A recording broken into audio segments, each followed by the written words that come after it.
y aprendiendo otras formas de vivir la educación. La maestra ha mencionado una corriente contemporánea, diríamos, porque bueno, es de fines de los 60 del siglo pasado acá, que ha tenido un gran impacto en muchas partes del mundo, ¿no? Incluso en países como en Estados Unidos, las referencias a Freire y la inquietud de los maestros de aula, pues, no de los políticos, de los maestros de aula, la inquietud por Freire es impresionantemente extensa, amplia. Pero además de Freire, habría otras propuestas por supuesto. interesantes, maestra. Por supuesto. Aquí podríamos apelar también un poco a Freinet, ¿sí? A Freinet con el trabajo en el aula, a partir de aprender haciendo, investigando, ¿sí? Es muy interesante también la propuesta de Brunner, por ejemplo, para aprender por descubrimiento. Entonces, sí es importante que nosotros, los maestros, nos adentremos un poquito más a las opciones que tenemos para enfrentarnos a los grupos. Pero a mí me gustaría un poquito recuperar algo que dijiste hace un momento, de que trabajar bien, ¿sí? ¿Qué es para nosotros los maestros trabajar bien? Que no nos distraigan. Trabajar bien es que pongamos a trabajar a los chicos para que discutan. Habría que investigar para a futuro, pues, qué cosa es para un maestro trabajar bien y salir satisfecho y cerrar la puerta y decir, hoy me fue bien. ¿Qué significa para nosotros hoy me fue bien o trabajé bien? Esto lo digo porque si hablé hace un momento de las opciones, pues habría que revisarnos hasta dónde yo entiendo lo que significa trabajar a gusto, trabajar bien y obtener buenos resultados. Sí. Yo creo que si revisa uno la historia de la educación en México, encuentra experiencias formidables, particularmente en los años 20 y 30, ¿no? Tanto la escuela racionalista como las tendencias anarquistas que se introdujeron en esos tiempos, la escuela de la acción que se formuló y se practicó de una manera razonablemente amplia, en ningún momento se plantean el problema de los premios y los castigos, simple y sencillamente porque los dan por superados, pues, ¿no? Ni siquiera se discute. Se da por hecho que no tienen nada que hacer en el aula los premios y los castigos. Lo mismo probablemente podríamos decir de otras escuelas extranjeras como la Montessori, por ejemplo, ¿no? Pero qué bueno que mencionó usted a Freinet. Para mí Freinet es quizá uno de los educadores que de manera más clara y contundente se mete en el tema de la motivación, ¿no? Que finalmente es lo que está atrás de todo esto. Sí. Los premios y los castigos se usan supuestamente para motivar, pero vemos que no solamente no funcionan, sino que tienen efectos contrarios. Él tiene una gráfica, una expresión gráfica, una metáfora, que incluso está relacionada con los garrotes y las zanahorias. Él habla de un caballo que no quiere beber, ¿no? Y entonces dice, por más que ustedes le den golpes a ese caballo, por más que lo traten de jalar, etcétera, el caballo no quiere beber. Pues resulta que la única solución es cambiarle el agua. Si no le cambian el agua, el caballo no va a beber, ¿no? Aunque tenga sed, si no tiene el agua adecuada. Él lo utiliza como una figura metafórica, pues para referirse a la educación y al aula. ¿Qué es lo que ocurre? Que si nuestros niños realmente no están atraídos por el agua que se les está dando, por el saber, el conocimiento, las experiencias educativas, pues por más que los golpeemos o los premiemos, finalmente, si lo que se les está ofreciendo no es atractivo, no lo van a perseguir. Entonces, si queremos realmente buscar una motivación y queremos eludir los premios y los castigos, lo que tenemos que hacer es darles a los estudiantes conocimientos, experiencias de aprendizaje que realmente les interesen, les gusten. Muchas veces es la pobreza de la oferta educativa lo que impide el que haya una correcta motivación. Y en ese sentido creo que también tenemos algunos avances tecnológicos en nuestra contra. Los chicos se han vuelto mucho más visuales, entonces están muy acostumbrados a que las cosas las ven, ya se las dan digeridas, y trabajar con ellos en el salón de clase de repente de manera discursiva como todavía se hace, pues es mucho más difícil para atraer la atención. Este asunto de hablar de que las tareas que hagamos en clase deben de ser decididas por ellos y realizadas por todos, suena muy bien, pero a veces para ponerlo en práctica en clase crea una gran dificultad, ¿no? Entonces, también tenemos esa parte en contra de nosotros, ¿no? La televisión, las películas, los juegos de video. Entonces, ellos están allá y lo que tienen en clase no se parece a eso que ellos quieren, aquello que les dicen que tiene más valor que esto otro, ¿no? Entonces, esto también aleja a la escuela de los intereses de los chicos. Sí, puede ser, pero también hay que recuperarlos, porque es parte de su contexto. ¿Sí? Es importante identificar qué es lo que ellos están viviendo, cuáles son los problemas y necesidades que tienen ellos a su alrededor. Identificarlos para poder problematizar, para poder trabajar con ellos dentro del aula. A veces nosotros consideramos que cuando ya estamos con ellos en ese espacio de 4 paredes, nada más mi voz es la que cuenta y mi experiencia es la que cuenta. Pero resulta que tenemos las experiencias de cada uno de ellos, que hay que recuperarlas.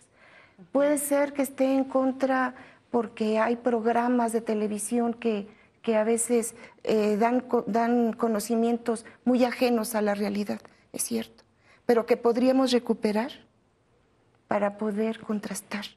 Pero pues sí se requiere de más trabajo, de más saberes y de mayor cariño a la profesión. Sí, sin duda alguna, uno de los factores que impiden una correcta y fuerte motivación de los estudiantes es esta gran diferencia y distancia que hay entre la vida cotidiana, la vida real, y el ambiente artificial, simulador que se da normalmente en las aulas. Por esto es que desde también hace mucho tiempo, muchos pedagogos han pugnado porque las aulas se abran a la vida real, que una política sana para la educación, muy importante para la educación, es conectar la vida de la escuela y del aula con la vida real, con la vida cotidiana, pues, ¿no? Sí. En ese sentido, yo creo que lo que plantea la maestra es muy atinado. Quizá no deberíamos de proponernos o mantenernos en una postura de combate con el exterior y con la televisión y cosas por el estilo, sino ver la manera de insertarlo esto en la vida escolar. En Francia se publicaba, no ignoro si se sigue publicando o no, pero se publicaba hace algunos años una revista semanal que era una guía para que los profesores usaran la televisión de la semana siguiente como apoyo a la clase. Y se repartía a todos los profesores de educación básica de Francia. Entonces el profesor sabía que la semana siguiente en tal canal iban a pasar una película que le puede servir para la clase de historia.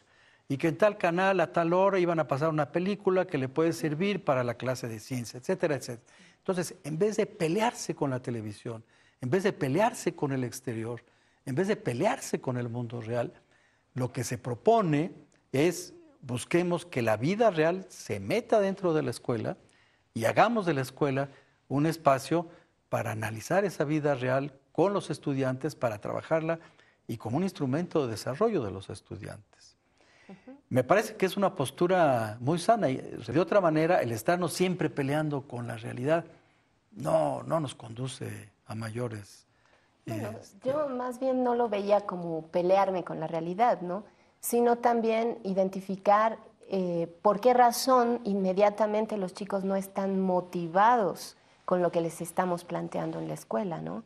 Y vuelvo a repetir, yo disiento mucho de ciertas posturas que tienen instituciones educativas, ¿sí?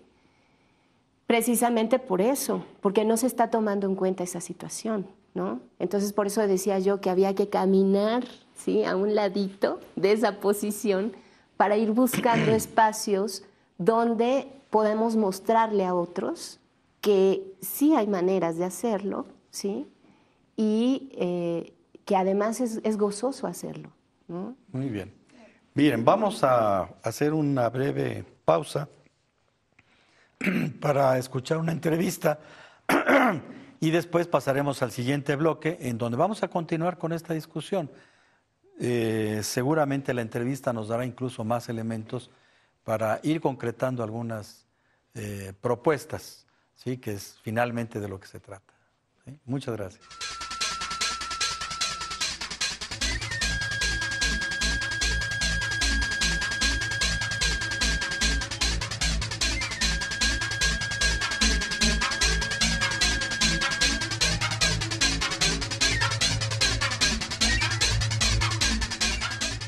Nosotros cuando empezamos, los estudiantes llegan aquí con muchos problemas de lectura y escritura, ¿sí? Nosotros estamos trabajando en el ciclo de integración, es decir, antes que entren a sus materias formales. Y nos encontramos con problemas principalmente de desmotivación para leer y escribir. Al parecer, durante sus anteriores ciclos escolares se han enfrentado tal vez a muchas desmotivaciones, a muchos castigos hacia la lectura y la escritura, en donde no han podido desarrollar estos conocimientos y habilidades para poderse enfrentar a lo que se necesita en la universidad. Entonces, nuestro principal reto cuando ellos llegan es tratar primero de lo que yo llamo romper un poco los traumas que traen hacia la lectura y la escritura. Por ejemplo, si cualquiera de nosotros nos preguntáramos ¿qué te acuerdas de la primaria y de la secundaria?, casi todos recuerdan a su mejor profesor o a su peor profesor, ¿no? Y cuando ellos hablan de su peor profesor, se comienzan a hablar de la experiencia que tuvieron como traumática, en términos de que todo o se lo evaluaban, es decir, le ponían una calificación numérica que tal vez no tenía que ver con su conocimiento, o hacían prácticas en el aula en donde el niño se sentía humillado o se sentía evaluado por sus demás compañeros. Y esto les llevaba a ver la lectura y la escritura, en este caso, como algo chocante, un esfuerzo difícil, algo que no me gusta, algo que inclusive empiezan a agarrarle odio. Después, entonces, no suelen llegar como con un gusto por el conocimiento como tal. Si pensamos que el conocimiento, en gran parte, que podemos ser un 80, 90%, se transmite a través de la lectura y de la escritura, sobre todo en la universidad. Entonces, si tienen este problema, pues en la universidad tendrán constantes problemas.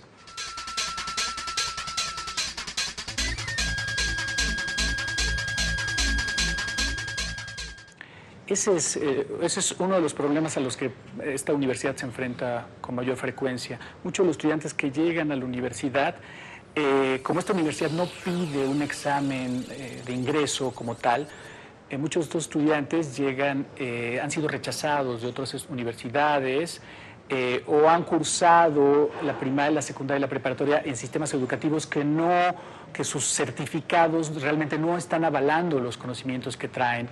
Entonces llegan a la universidad con un sentimiento a veces pues, de fracaso, de que no han logrado entrar a otras universidades, y nosotros lo que tenemos que hacer es intentar motivarlos de que yo al menos personalmente digo, bueno, esta no es su culpa directamente. El sistema educativo en este país en general es un gran fracaso, es una gran simulación, ¿no? Entonces le digo, esta no es su culpa directamente, pero ahora que ustedes están aquí, es su responsabilidad poder trabajar junto conmigo, junto con su asesor, su profesor, los elementos que les hacen falta para poder leer y escribir al nivel que se necesita en la universidad. tenemos que partir de que leer y escribir en la universidad va a ser durante toda su carrera, van a estar aprendiendo. Es más, leer y escribir se aprende durante toda la vida, pero se necesitan unas mínimas capacidades y habilidades para leer textos académicos. Nosotros intentamos mostrar o romper estas inercias que traen, viendo que la lectura y la escritura no está ligada a una calificación como tal de premio y castigo, sino que está ligada a la adquisición del conocimiento, a lo que tú vienes a la universidad, adquirir el conocimiento, y la lectura y la escritura te lo va a dar, ¿sí? Entonces esa sería la principal motivación, la cual no se ha dado, o en general no se ha dado en la primaria y en la secundaria, por los premios y los castigos con los que se maneja esta materia.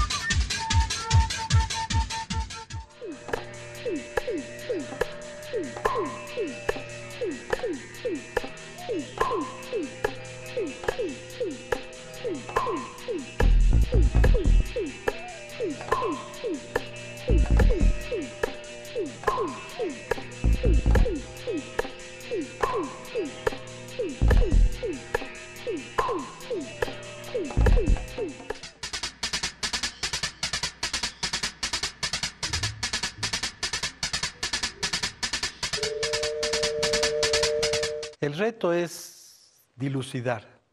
Si no tenemos premios y castigos, ¿cómo motivar a los estudiantes?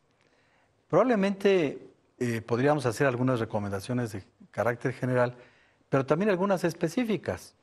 El profesor Pablo Gaete, en la entrevista que se ha pasado, se refiere específicamente al problema de la lectoescritura.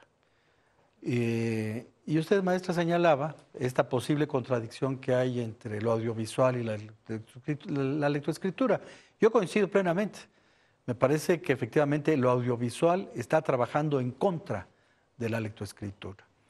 Creo que es uno de los grandes retos contemporáneos, el lograr que los jóvenes y la población en general lea y escriba y no caiga en la magia, ¿no?, que representa lo audiovisual. ¿Por qué rescatar la lectoescritura? Porque tiene valores propios, porque la lectura y la escritura nos permiten el análisis, la reflexión, etcétera, etcétera. En fin, los especialistas en estos temas han señalado clarísimamente cuáles son las virtudes espléndidas de la lectoescritura y que debemos seguirlas proponiendo. Pero, ¿cómo motivar a la lectoescritura? Desde la primaria hasta el nivel superior, la lectoescritura es un instrumento fundamental, es una práctica fundamental. ¿Cómo motivar? Sabemos de cosas tan aberrantes como escuelas o padres de familia que le ofrecen un caramelo a un niño si es que lee un libro. Alfie Kohn señala que ahí hay un mensaje contradictorio y muy grave, que es decirle, el libro en sí mismo no tiene ningún atractivo para ti. Lo tienes que leer como una penitencia, como una carga, ¿no? Pero para compensarte te doy un dulce. Entonces, es increíble que se pretenda de esta manera motivar la lectura, premiando por algo que debería de ser en sí mismo el premio. El premio no tendría que ir más allá, ¿no?